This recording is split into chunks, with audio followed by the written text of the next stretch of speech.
Hello বন্ধুরা, আজকে আমাদের জীবনের একটি বিশেষ দিন।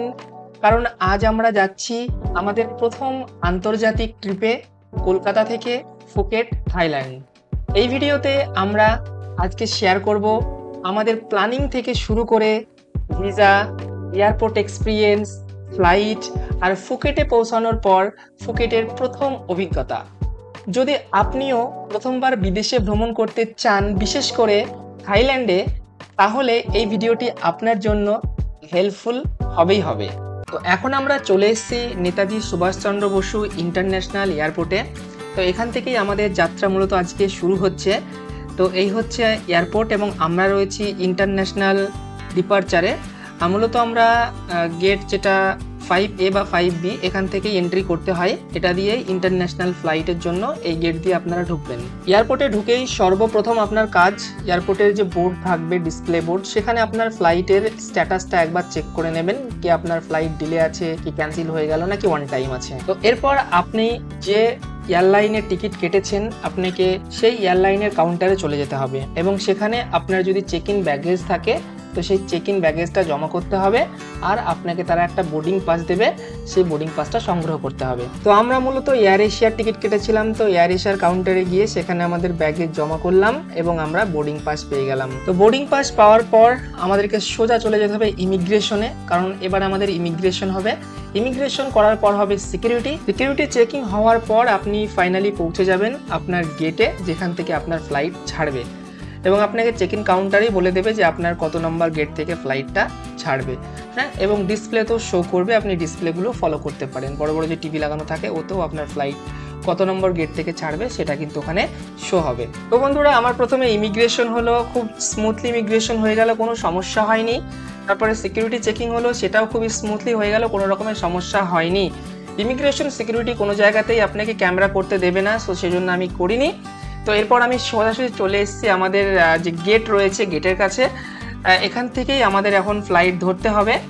তো বন্ধুরা, আমি যদি ইমিগ্রেশনের কথা বলি, তো ইমিগ্রেশন ছিল আমার ভীষণই স্মুথ। কারণ ইমিগ্রেশনে আমার কাছে জাস্ট পাসপোর্ট নিয়েছে আর স্ট্যাম্প মেরে দিয়েছে, আর আদার্স কোনো কিছু চাইনি। না সেখানে আমার রিটার্ন ফ্লাইটের টিকিট দেখতে চেয়েছে, না হোটেল বুকিং, না থাইল্যান্ডের যে ডিজিটাল অ্যারাইভাল কার্ড, কোনো কিছু দেখতে চাইনি। জাস্ট একটা কথা জিজ্ঞেস করেছিল যে আপনি কি করেন। আমি যখন বলেছিলাম যে আমি একজন ইউটিউবার, তো তখন তিনি আমাকে জিজ্ঞেস করলেন, যিনি ইমিগ্রেশন অফিসার ছিলেন, তিনি বললেন যে আপনি ইউটিউবে কি করেন। আমি বললাম আমি ভিডিও করি বিভিন্ন। তো কি ভিডিও? তো আমি বললাম টিউটোরিয়াল রিলেটেড ভিডিও। তো তখন তিনি বললেন যে আপনি সেখান থেকে কেমন কি ইনকাম করেন, কত টাকা পান, কিভাবে টাকা পান, জাস্ট এই জাতীয়। তাছাড়া আদার্স কোনো রকমের আমার ট্রাভেল রিলেটেড আর কিন্তু ইমিগ্রেশনে কোশ্চেন করেননি। এরপর ইমিগ্রেশন হওয়ার পর আমি চলে গেলাম জাস্ট সিকিউরিটিতে, এবং সিকিউরিটিও বন্ধুরা খুবই স্মুথলি জাস্ট 5 মিনিটের মধ্যে হয়ে গেল, কারণ কোনো ভিড় ছিল না সেখানে। এবং যেহেতু আমি বাচ্চাকে নিয়ে ট্রাভেল করছি, আমাদের 1 বছরের একটা ছোট বাচ্চা আছে, তো সেক্ষেত্রে বাচ্চার অনেক রকমের জিনিস ছিল, যেমন বাচ্চার ফুড ছিল, ফুডের মধ্যে বাচ্চার এখানে দুধ ছিল, পাউডার দুধ, তারপরে স্যারালাক্স ছিল, এবং বাচ্চার বিভিন্ন মেডিসিন ছিল, এবং ইভেন আমাদেরও বিভিন্ন মেডিসিন ছিল।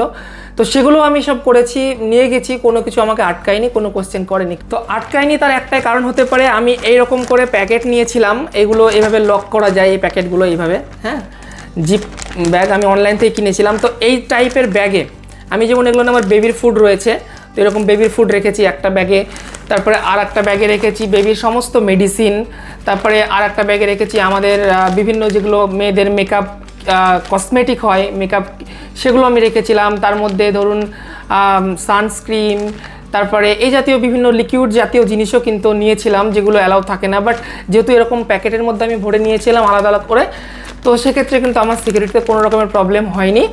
তো খুবই স্মুথলি আমার সিকিউরিটি হয়ে গেছে। এত সব কিছু করতে করতে আমাদের তো প্রচণ্ড খিদে পেয়ে গেছিলো। তো আমরা জাস্ট এয়ারপোর্ট থেকেই একটা ভেজ বিরিয়ানি কিনে নিয়েছিলাম এবং সেটা জাস্ট খেলাম। খাওয়ার পর দেখলাম আমাদের বোর্ডিং স্টার্ট হয়ে গেছে, মানে প্লেনে ঢোকা শুরু হয়েছে। তো আমরা তাড়াতাড়ি খাওয়া দাওয়া কমপ্লিট করে বোর্ডিং গেটের দিকে চলে গেলাম। তো দেখতেই পাচ্ছেন আমরা বোর্ডিং গেট দিয়ে এখন প্লেনে ওঠার জন্য সামনে এগোচ্ছি। এরকম বড় গেট রয়েছে, এর ভেতর দিয়ে কিন্তু প্লেনে উঠতে হবে। আমরা যে ফ্লাইটে যাচ্ছি সেটা হচ্ছে এয়ার এশিয়ার ফ্লাইট এবং এটা হচ্ছে আমাদের প্রায় রাত্রি 3:25 মিনিটের। তো বুঝতেই পারছেন অনেক রাত্রির ফ্লাইট, তো সারা রাত্রি ঘুম নেই। তো এই হচ্ছে আমাদের প্লেনের ভেতরকার অবস্থা। আমরা অলরেডি বসে গেছি এবং দেখতেই পাচ্ছেন আমাদের ফ্লাইট মোটামুটি ভর্তি বলতে পারেন। অনেক প্যাসেঞ্জার অলরেডি চলে এসেছেন। তো আমরা তো বুঝতে পারছেন অনেক রাত্রি ফ্লাইট, প্রচন্ড ঘুম পেয়েছে। তো এখন আমরা ঘুমিয়ে পড়বো এবং দেখা হবে আপনাদের কালকে সকালবেলায় একদম থাইল্যান্ডের ফুকেটে। তো চলুন, গুড নাইট। পিকআপের কিছুক্ষণের মধ্যেই আমাদেরকে দিয়ে গেল আমাদের প্রিবুক মিল। এটা ছিল একটি থাই ডিশ। ভেবেছিলাম থাইল্যান্ড যাচ্ছি, তো ওখানকার থাই ডিশ টেস্ট করা যাক আগে থেকে, তো সেজন্য নিয়েছিলাম, কিন্তু আমি খেতে পারিনি। আমার কাছে মোটেই যে ডিশটা আমি চুজ করেছিলাম ভালো ছিল না খেতে। গুড মর্নিং, সকাল হয়ে গেছে প্রায় 5টার কাছাকাছি। আমাদের প্লেন অলরেডি থাইল্যান্ডের কাছে ঢুকে পড়েছে। এখন সকাল 5টা 10 আর ঠিক আমরা এই মুহূর্তে রয়েছি প্লেনে এবং এখান থেকে আমরা দেখতে পাচ্ছি সূর্যোদয়। এই দেখো কি সুন্দর লাগছে।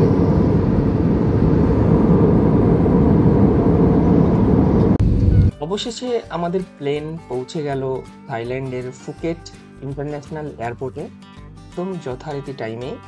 এখন আমাদের প্লেন দেখতে পাচ্ছ টাচডাউন করছে। জাস্ট একটু হালকা ঝাঁকুনি লেগেছিল ল্যান্ডিংয়ের সময়। এই দেখো ঝাঁকুনিটা এখন লাগলো আমাদের।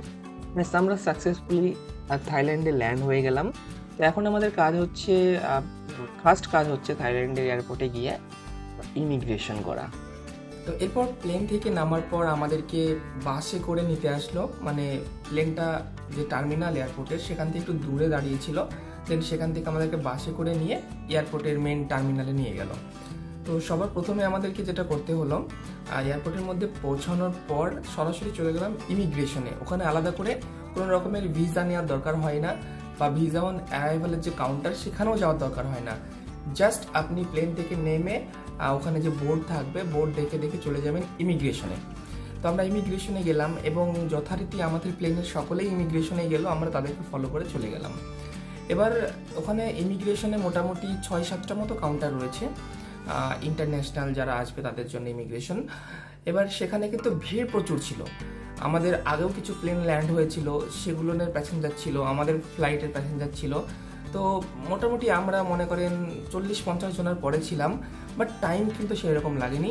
ইমিগ্রেশনে জাস্ট আমাদের 10টা আঙুলের ছাপ নিল, আমাদের ফটো তুললো এবং শুধুমাত্র পাসপোর্ট আর বোর্ডিং পাস দেখলো, ব্যাস ইমিগ্রেশন স্ট্যাম্প করে দিল। আর আদার্স কোনো রকমের এখানেও না হোটেল বুকিং, না রিটার্ন ফ্লাইট টিকিট, তারপরে থাইল্যান্ড ডিজিটাল অ্যারাইভাল কার্ড, এগুলো কিন্তু আমার ক্ষেত্রে কোনো কিছুই তারা চাইলো না। আপনি এগুলো রাখবেন, যদি চাই তখন কিন্তু আপনাকে দেখাতে হতে পারে। হ্যাঁ, তো আমাদের চাইলো না, জাস্ট আমরা ইমিগ্রেশন করে নিলাম। ইমিগ্রেশন করার পরই তারপরে আমরা আবারও বোর্ড দেখে দেখে চলে আসলাম ব্যাগেজ ক্লেম, যেহেতু আমাদের একটা চেক ইন ব্যাগেজ ছিল, তো ব্যাগেজটা নিতে হবে। তো দেখলাম যে আমাদের ব্যাগেজ নেওয়ার জন্য নির্ধারিত বোর্ডে আমাদের ডিসপ্লেতে নাম্বার উঠছে, যে আমাদের ফ্লাইট নাম্বার এবং কত নাম্বার বেল্টে আমাদের ব্যাগটা আছে। তো সেখান থেকে আমরা সাকসেসফুলি ব্যাগেজটাও ক্লেম করে নিলাম। ব্যাগেজ ক্লেম করার পর আপনাকে চলে আসতে হবে এয়ারপোর্টের বাইরে। এবার এয়ারপোর্টের বাইরে অনেকগুলো গেট আছে বেরোনোর জন্য, তো আপনি বেরোবেন 8 নম্বর গেট দিয়ে, যেটা হচ্ছে ডোমেস্টিক টার্মিনাল, ঠিক আছে? তো ওই 8 নম্বর গেট দিয়ে বেরোবেন, বেরিয়ে সরাসরি আপনি ডোমেস্টিক টার্মিনালের দিকে যেতে পারবেন ওই 8 নম্বর গেট দিয়ে যদি বেরোন। এবার দেখুন, আপনি যে গেট দিয়ে বেরোন না কেন, ইস্যু নেই কোনো, বাট আপনি যদি ভাবছেন যে আপনি বাসে করে মেন শহরের দিকে যাবেন, তাহলে 8 নম্বর গেট দিয়ে বেরোলেই কিন্তু আপনার সামনে ডোমেস্টিক টার্মিনাল পড়বে। সরাসরি সেখানে গিয়ে আপনি বাস পেয়ে যাবেন, যেটা 100 করে বাত নেবে এবং আপনাকে মেন প্যাটাং এরিয়াতে ছেড়ে দেবে। বাট আপনি যদি ভাবছেন যে মিনি বাস এই টাইপের কিছু করবেন বা ট্যাক্সি, তো সামনে ছোটো ছোটো কাউন্টার রয়েছে, সেখান থেকেও বুক করতে পারেন।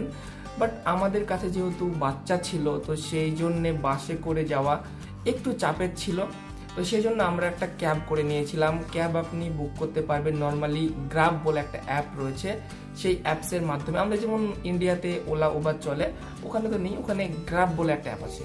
তো সেখান থেকে আমি জাস্ট বুকিং করে নিয়েছিলাম ক্যাব, এবং সেটা পড়েছিল আমার 557 বাত মতো আমার হোটেল পর্যন্ত, একদম আমাকে হোটেলের সামনেই কিন্তু ছেড়ে দিয়েছিল।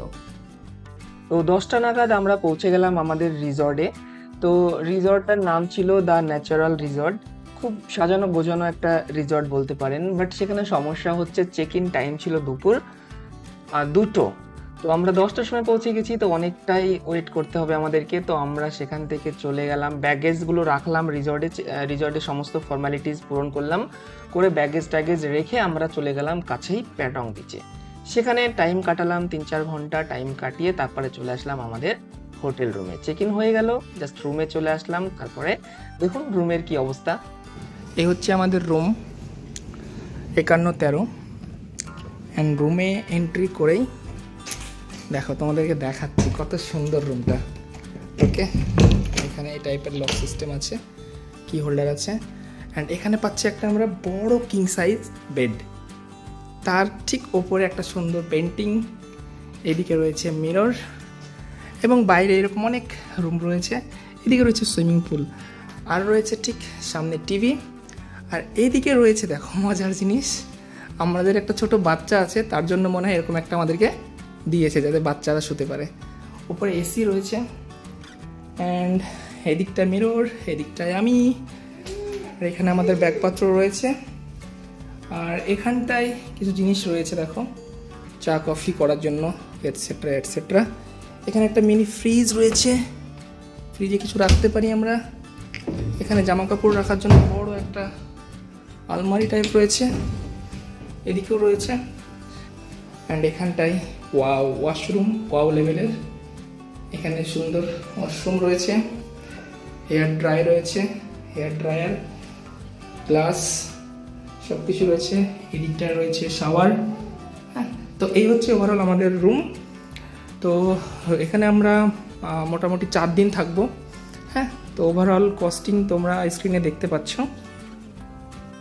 হোটেলে রেস্ট করার পর আমরা বিকেল বেলায় সন্ধ্যের দিকে চলে গিয়েছিলাম সেখানকার বিখ্যাত প্যাটং বিচ এবং বাংলা রোড সাইডে। সেখান তো প্রচুর ক্লাব রয়েছে, প্রচুর ভিড় রয়েছে, সেখানে জাস্ট একটু আমরা টাইম কাটালাম। তারপরে চলে আসলাম কিছু ইন্ডিয়ান খাবার খেতে। ওখানে একটা ইন্ডিয়ান রেস্টুরেন্ট ছিল, সেখান থেকে আমরা খাবার নিলাম, খুবই মানে টেস্টি ছিল খাবারটা। আমরা নর্মালি নান নিয়েছিলাম আর নিয়েছিলাম ডাল তড়কা, সেটা এনজয় করলাম। তারপর আমরা রুমে ফিরে আসলাম। তো এই ছিল আজকে কমপ্লিট আমাদের ফুকেটের প্রথম দিন। তো দেখা হচ্ছে নেক্সট ডেতে আমরা কি করছি সেটা নিয়ে।